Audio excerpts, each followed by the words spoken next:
Boy, that smell ain't much fun.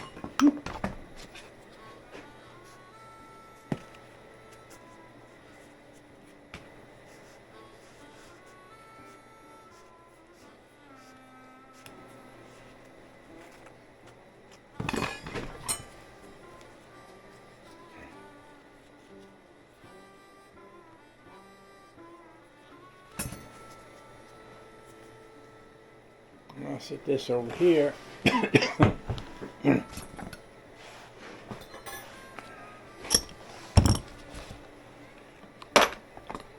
And then we can start doing something about this here. Might need a little sandpaper or something for that.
I could just glue these things down here and put a clamp on them.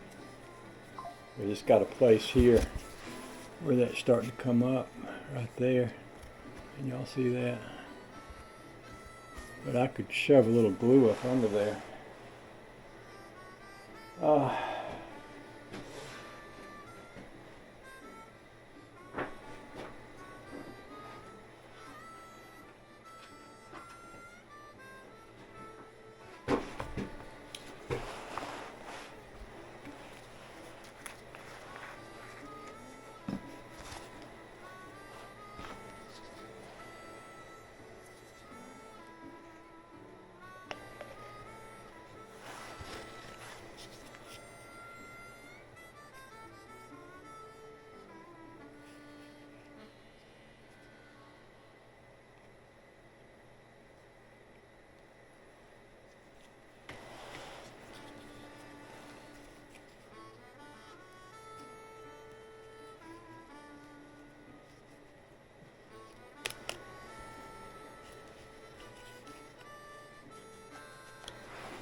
I'm going to put this piece of plastic on here so that the glue won't wind up stuck to my clamps.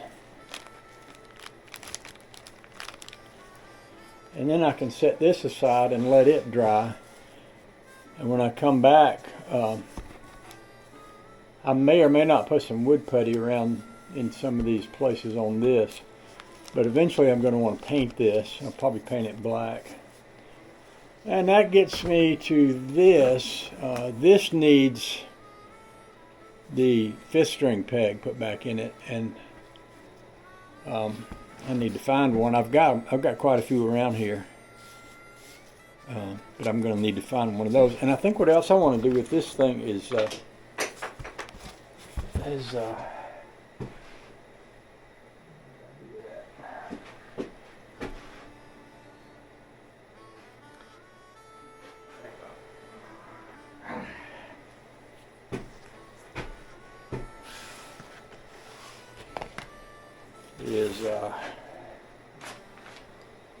sand this here. I'm going to wind up repainting this thing. Now, this neck was made out of a piece of maple, and the piece of maple was cut here. This is how I made the what we call a 5th string shelf. That's where you mount your 5th string. Your 5th string has a, they call that a nut. That's where the string runs through right there. So the 5th string peg goes here, the nut runs down through here, and then you add the 5th string to the banjo.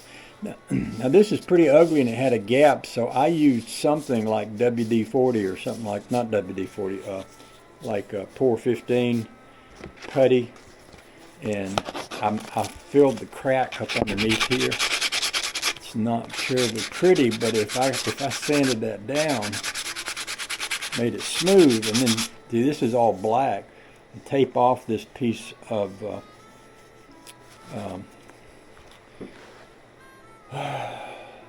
well, it's a decorative piece. It's the same as this stuff. George used to call that mother of toilet seat, but it's some kind of they used to make banjos. Actually, Bacon. There's a company named Bacon, or Bacon and Day, and they made banjos back in the early 1900s, and they put a lot of this on their banjos. Actually, Stromberg made some banjos that had a lot of this stuff on it too. There's a name for this material, and it's glued on there. It's stuck on there. In fact, you can see a little crack in it right there between that material and that wood. Maybe you can see there's a little crack right there. So what I'm going to do is shove a little glue up in there, kind of like I did on that other thing. This is an old credit card, piece of a credit card. A lot of times I'll save these things because I find uses for them. For example, right here, it's very handy to use to shove glue up in those cracks. I used to use it with a feeler gauge, but you know, these credit cards are made to be thrown away anyway. I make all kind of things out of them. I have made banjo bridges out of credit cards, and I've made used them for banjo picks too, back when I played an instrument with banjo picks, which I don't do anymore. I play with my fingers, but I did it one time. So I'm gonna take this and shove that right up under that, very much like I did that other piece a while ago. And then I'm going to put me a clamp right there and wipe that off.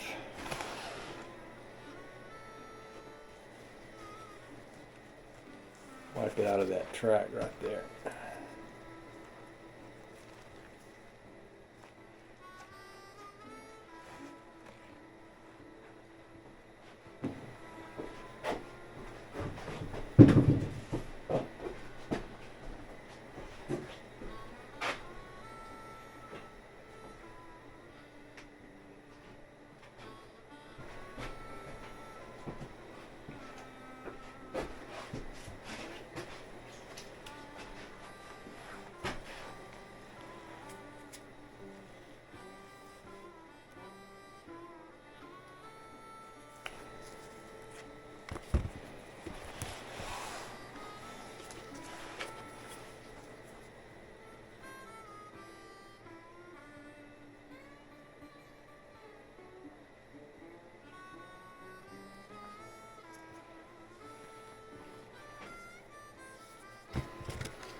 Might be a cool little instrument once I get this all figured out. I mean, get it all, not figured out, but get it all fixed.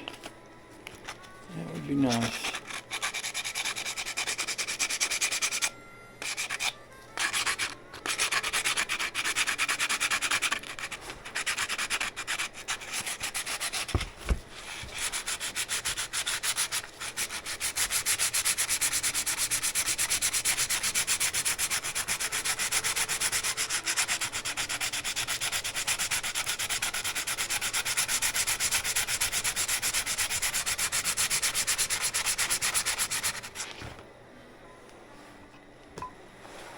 Sometimes I'll use glue and sawdust for a filler. Here's a good example. There's a crack between the back of this neck and there. And if I take and get a little glue down in that crack and then sand it, the sandpaper gets mixed in with the glue and it becomes a wood filler. I've fixed a lot of problems with Elmer's glue and sawdust. I don't know, some of y'all may know this, some of you may not, but I used to work in a furniture restoration shop. In fact, there was a local business close to where I live now. It's called Strippies. It had a picture of there used to be a commercial about it was a suntan oil commercial, and there'd be this little girl and she'd be climbing over a fence and her bathing suit would get hung on the fence and pull it back and you could see how white her leg was on the part that didn't get any sun. And it was a commercial for suntan oil that was supposed to give you a nice rich brown tan. And that was a fairly common advertisement. And what the people that owned this shop did is they took that same picture and instead of calling it striptease, they called it strip ease, because they had big gigantic tanks that they made and sold and marketed, and they would put alkaline in there and mix it with water and heat it up to boiling temperature, and they would dip furniture and cars and anything that needed to be stripped. They would dip it in there and pull it out and rinse that stuff off with pressure washers, and it would rinse off the old paint. It would remove Bondo. Like I remember one time they put a 55 Chevrolet in there, and when they pulled that out, all the filler material. People don't realize on cars they have a lot of filler material in them, and it used to be lead. They put lead in them to kind of come between the joints. But I did a lot of different work there, but basically I wound up mostly being the lacquer man, meaning that I worked in the paint room, and I was the one that we put like 14, 15 coats of lacquer on furniture. Like we'd do an old oak rocking chair and put many coats of lacquer on there to give it that glassy look. But I figured out how to do this there back then. Worked out pretty good.